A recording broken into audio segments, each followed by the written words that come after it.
Hey guys, welcome back to the channel. My name is Tosh Customs and today we'll be taking a look at my custom 1/6 scale Frogman. So this is based off a Danish Special Forces unit called the Frogmen, and they're called that as well as a lot of other I guess military divisions have garnered that nickname due to the fact that they operate both on land and on water, similar to, you guessed it, the frog. Navy SEALs sometimes have adopted that name as well, but the Frogmen in particular are known most widely for their use of these tactical veils.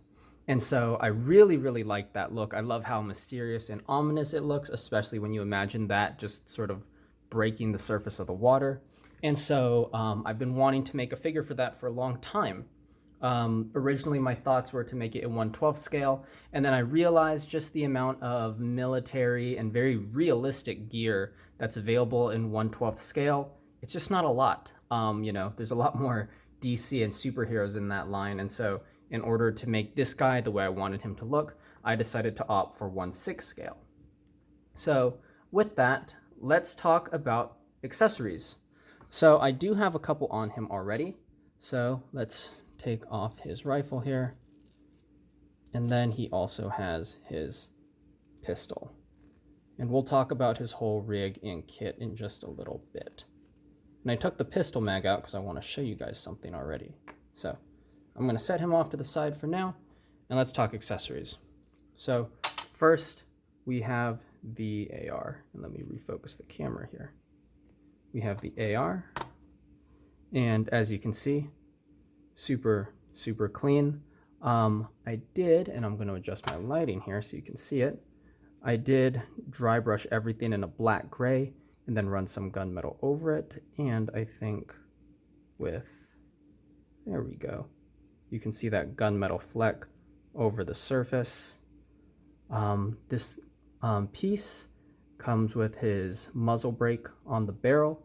He also has a flashlight, and it does have a nice little clear piece of plastic there. It's not coming off too well with my current lighting setup. I think I'm going to eventually get more lights for the review stand. Oh, there you can kind of see it in there. I think I'm eventually going to get more lights for the review stand, as lighting feels like it's been a little bit of an issue for me as of late. But anyways, he has a laser up here as well. And then finally, you have the control module on this side with wires running to both. So he can choose whichever he wants to turn on. Up on the top, we have a holographic sight, and it's really cool because you can see there is actually a reticle sculpted into the lens there, and I thought that was really sweet. And along with that, I have attached a flip-up sight. Now, if you've played a lot of military video games or are familiar with guns, a lot of times this sight, the holographic one, is flipped the other way. But in the case of a flip-up sight, you need those two reticles or those two sight lines as close as possible to each other. And so instead, you flip the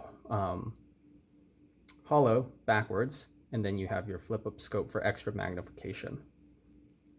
On top of that, the stock is on a buffer tube, similar to a lot of other ARs, and so you can extend and adjust it, and it's on a pretty tight grip actually, so you don't have to worry about that slipping and sliding around. The AR mag here has double stacked rounds, and they're painted in gold, and they just slot in right there. I also have a couple more mags on the figure himself. Putting that to the side, these mags like to drop out for some reason. They don't have very good grip. Another weapon that he comes with, or that I've given him, I should say, is the MP7. The MP7 is treated in a very similar way to the AR. So dry brushed in all black, hit with some gunmetal, and you can see some of the fleck up there. You can see it along the rail as well. He's got a dual module, actually single module. Sorry, I had the option to make it dual, but I chose single. Single module right here, so you have the control, you have the laser, and then he has a simple holo sight, and there's actually a blue lens right there, as you can see. And I wanted him the option to take it off and use the flip-up iron sight. So I think that's a fun little accessory, and you can actually see that there is a pinhole right through there. So pretty realistic how it actually functions. The suppressor is just on a little tension, and so you can just slide it on and off. And then the magazine is also removable to reveal double stacked sort of brass painted rounds. So very cool there. The stock is also adjustable, and it slides out on these two little, I guess prongs would be the best term for it. Lastly, we also have his pistol. It is not spring-loaded, but it is able to slide back and forth. It does have a sight. Unfortunately, the sight on it doesn't have any lens in it. I might try to put some plastic in there later, but for now I'm just leaving it as is. He does have standard mags, as you can see, just sort of a standard size pistol mag, what you would assume would hold like maybe 20 or so. But he also does come with extended pistol mags, which I think is a cool little addition. So sorry, I have to grab that off camera. So you have an extended mag here, so you can pop out this and plug in the extended for a little extra capacity. So I really like that a lot. On top of that, this is, the barrel is extended and is threaded so that you can use a little tension and screw on a suppressor. So he has a suppressor on his pistol as well. Beyond the two hands that I have on the figure, which for reference is a fisted hand as well as a trigger finger, he comes with an asymmetrical set of hands that include an off the trigger finger, a open grasping hand for the barrel of a gun, as well as a secondary trigger finger right there. So he can, for any reason, also use his left hand to shoot. All of these, so let me pull out some base hands that I chose not to use. So I'll be able to show you guys a comparison here. So the original hands were this kind of gray-green color, as you can see right there. Not too shabby, but like not great, gray-green. So what I did was I gave them this really, really nice black wash. And as you can see, some of the brown and the gray still comes through, but it's super, super dampened out now. And it has a lot more of this sort of greasy, muddy look. And then on top of that, I painted the little knuckle plating in a gunmetal, whereas these were just all that brown plastic. So there we go. Those are the hands. Lastly, he does come with a little helmet. And so this helmet was just sort of blank painted all matte black. So I ended up putting some dirt and grime in there as well as some wear and tear. So there's some browns in there. The camera doesn't seem to be picking it up too much, but he also has some gunmetal dry brushed throughout all around the little holes there and along these edges. The clip here does clip in, and I think I'll do that a little bit later in the review. And he does come with a little optic stand. So what you can do is just put this over the two little tabs, and then he has an optic over his eye. The optic itself, oh, sorry, the optic is backwards right now. My bad. There we go. I was sitting there like, where's the color? There we go. As you can see, there's a nice blue lens there, and then this is painted in a nice red. And so that goes over his left eye. It is, however, interchangeable. And so what you can do is you'll see here, there's this little diamond square cutout. And so what you can do is pop this off, and there's two of these cutouts, 1, 2. So you can then slot it into the helmet on the other. And now instead of sitting over the left eye, let me tab it in again. It's hard to do this through the lens of a camera. It can sit over the right eye. So that's a fun little feature that the helmet has. So let's bring the figure back in now and talk about build. So once again, here we have the Frogman in all his glory without anything on his kit. So I bought all my parts from a store or a guy called Black Ops Toys. Some of you probably follow him on Instagram already.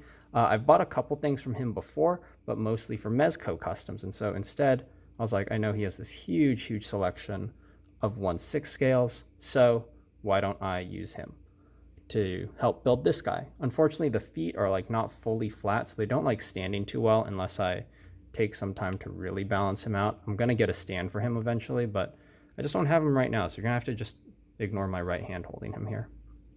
So For the Frogman veil, I ended up using a Mezco net. So this net was from the Black Skull's figure, or the Black Skull Brigade. And so what I did was I folded it over itself, because it's a pretty big net if you guys are familiar. I folded it over itself, and then around the back of the head, I bunched it all up and then took a little twist tie wire and twisted it in the back. So now it has a nice curve for the head, and it almost looks like it got tied up or cinched up back there. So it doesn't look half bad. It looks like, you know, you can kind of pose it around in the wind if I wanted to. So that just sits right over the head nicely like so.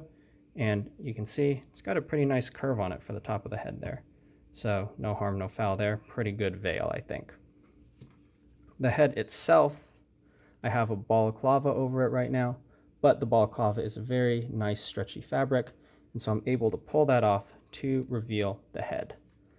Coming into the head, I forget what figure this is from, if I'm being 100% honest, but it looks like it is almost a mix of like Chris Hemsworth and Russell Crowe.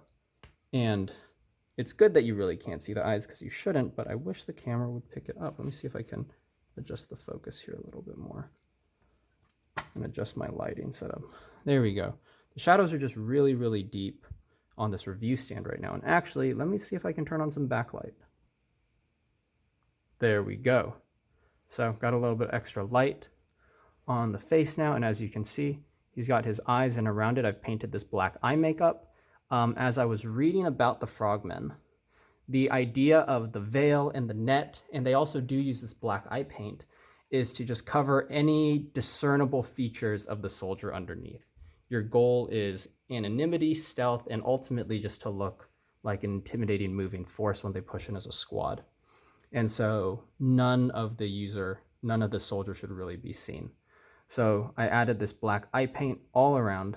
I also painted his hair a little bit darker. Before it was a lighter brown. I dry brushed it with some black and some gray just to sort of darken up both the hair and the beard.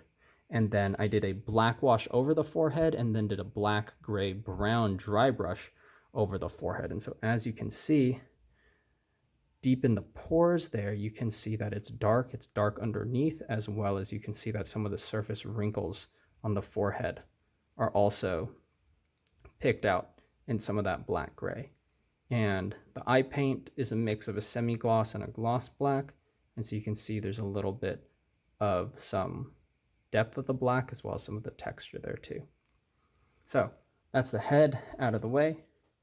Putting it back on the figure now, let's talk about how this guy is kitted out, because I think it's pretty cool. So I really, really liked the Killmonger vest, and the reason why I went for a Killmonger vest is this guy is based on the Danish Frogmen, right? But he isn't one. This isn't based off a real person or anything like that. So I had to do the best that I could to create also an interesting character, because honestly, if it's just straight military on the shelf, it's pretty bland. So what I decided to go for is take some inspiration from Splinter Cell.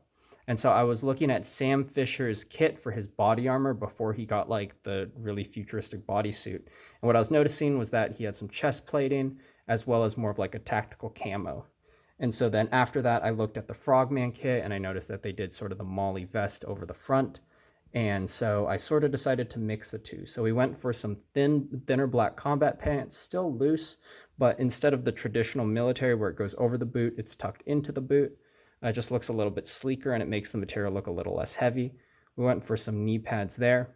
He's got a tactical belt with camera shake, my bad. With two pistol holsters right there on the belt for the mags, so I can slot in an extended mag or one of the smaller mags right there. On the other side, he's got his pistol holster, also done in a black gray with some gunmetal. I actually had elbow pads for this guy, and I ended up turning them into shoulder pads. I don't know if I'll keep them, but I think for the time being, they look pretty good. And now for the chest rig, I deconstructed a 1/6 scale Killmonger vest and mixed it with this Molly vest here. So before, the Killmonger vest had like these metal shoulder plates, as well as these giant metal back plates, and I decided to scrap all that. So I pulled it off. Thankfully, it was just glued to the fabric. And let me raise my camera a little bit so we can see this guy and center him up in frame. There we go. A little bit higher, maybe. There we go. That's a bit better. So I decided to scrap all the plating there, and I also removed the 2 chest plates. The chest plates have been repainted. So as you can see, before they were much more flat gunmetal, and I actually have a black backplate. So as you can see here, it's a pretty just gunmetal gray plastic with a little bit of shine in it. These got washed with black, repainted with a brighter gunmetal, and then also dry brushed with silver, and then got put some brown and gray over it. And so you can see some of these like flatter sections here around some of these edges, so that you get a nice difference between the shimmer of the silver and the dry brushing edges of the silver versus some dirt that's made its way into the cracks. And so I'm really, really happy with 1/6 scale, because honestly, the level of detail you can get on these guys is so much higher. But we have the plates here now, and then I have the molly vest over that. The shoulder straps are glued up top there, so even though everything tightens and is adjustable from the back, I didn't want this vest to fall off or sag or anything, so it is glued up at the top there. All these mags up here, they can be removed and they can put into the rifle. The mag holders themselves have also been dry brushed in some black gray with some gunmetal, and I dusted it with a little bit of brown, but I doubt that that'll probably come through in the camera all too well. But there is some dirt and grime over the surface of that, and I do like the military green in there, contrasted with sort of the greenish gray of the shirt. I think it's a pretty nice look, and it keeps everything sort of together cohesively. Flipping to the back side of this guy now, and I think you might have saw it earlier, it's honestly a little bit of a mess. I have the molly vest all cinched up, but you can see all this leftover glue, and this leftover glue is because we had these giant back plates. These back plates sort of sat like this over everything. You can see that that would cover all the glue marks, but it made no sense. I'm sitting here looking at this guy, and I'm like, you know, even in Killmonger's case, Killmonger was a big dude who moved pretty fast, and it makes no sense to have some sort of giant steel plate that covers most of your back. You have 2 of these on, you know, that's an absurd amount of weight, especially when there's a lot lighter solutions to make your back bulletproof. And so I just didn't think it was very practical or it made sense. I mean, it looks cool in theory, but it really doesn't serve a practical purpose. So I've removed those, and I do plan on getting a backpack just to sort of cover it up. Thankfully for my display, you're not going to be looking at his back, but I do want that just to sort of finish out the look, and so that you don't have to look at all this ugliness. But for the time being, I don't have that, so I just filmed the review without it, but just wanted to, you know, sort of let you guys know where he was at with that. Lastly, looking at the pants here, I did dry brush it with this, with some brown, and let's see if it shows through in the camera here. You can kind of see it. Yeah, you can see the brown all around here, all over the pockets, all along these different creases and edges, along the tops of the knee pads there too. The knee pads have also been done in a little bit of brown and gray, as well as some nice bright gunmetal off the sides there. The clips here are also done in nice bright gunmetal, and I didn't mention the belt as well. Finally, coming down to the boots were a very similar brownish green plastic as the hands, and so I washed it in black and then dry brushed it with some black and brown to weather it up.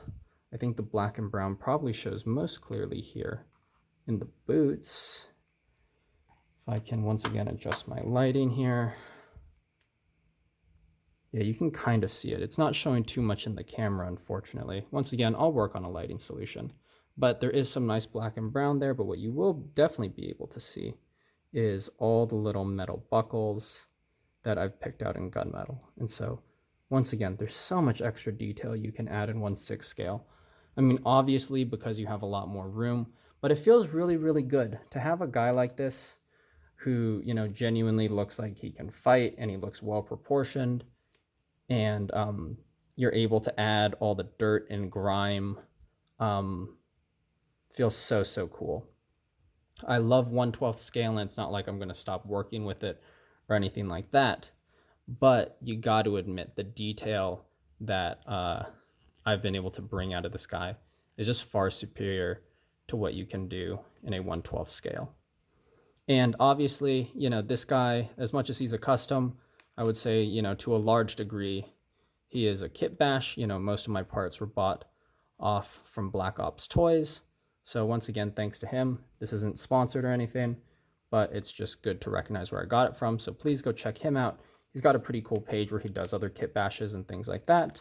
And yeah, go check out the store if you want to see some 1/6 scale tactical gear. So just wanted to share this, this character with you. It's nothing special. It's not a commission. It's just something I felt like making myself. But I want to bring you all along on sort of my journey into 1/6 scale a little bit more. Speaking of, I almost forgot to put on the helmet. So the helmet does just sit over the head, just like so. And I need to pull out the strap from the other side. Just sits over the head. And there's this nice like rubber padding on the inside.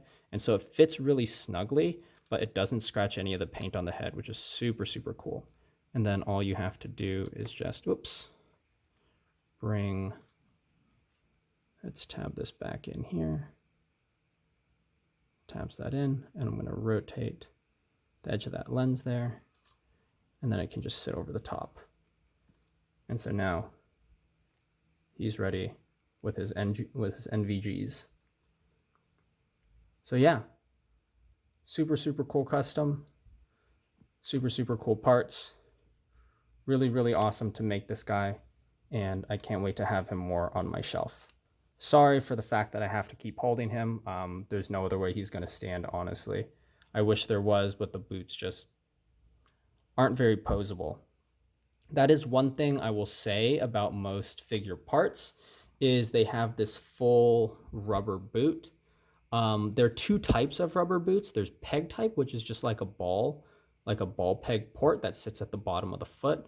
Or there's like these foot type ports, which actually you'll have a 1/6 scale figure like a human foot modeled out, and you'll just have to slip them into the boot and just kind of flex them and wiggle them in there. So it's pretty janky. But yeah, I wish, these boots were a little bit more like Hot Toys where they were split cut somehow. But I understand that, for the look of this and also for the realism, we don't get the flexibility of a split cut boot. So, the ankle articulation, albeit it's there forward and back, and you get a little bit side to side, it's really not great. And so it does just limit how you can make this guy balance and stand. He does not balance or stand all too well. So I'm going to be having to acquire a stand for him and a backpack very, very soon. But for now, that is all I got for you guys. So hopefully you enjoyed the video. Hopefully you like the designs of this character. And honestly, I plan on making some other custom sort of in this style soon. I really want to explore 1/6 scale a little bit more and the potential it has. I think there's a lot of really cool things you can do at this size, just because weathering and detail and paint can be seen so much better. Even sculpt, in 3D modeling, I love adding as much detail as I can. And I feel like there's a lot of times where in 1/12, some of that detail just doesn't come through. It doesn't come through as prominently. And so I think the appreciation for sculpts will definitely come a lot clearer in 1/6 scale. So thank you all for watching. I appreciate all your guys' support. And hopefully, even though this is sort of away from my normal content, you guys are still enjoying it. Please also check out my Instagram while we're here. My Instagram handle is in the description. I should put a link there, but I never do. I'm pretty bad at that. But check me out there. I'm a lot more active. At the very least, you'll get to see Meme Mondays, which I post. I try to weekly post a meme on Monday. Sometimes I miss it, but I'm pretty consistent most days. So at the very least, join me for some good laughs. So without further ado, thank you all for the support. I appreciate every single one of you, and I'll catch you all later. Take care.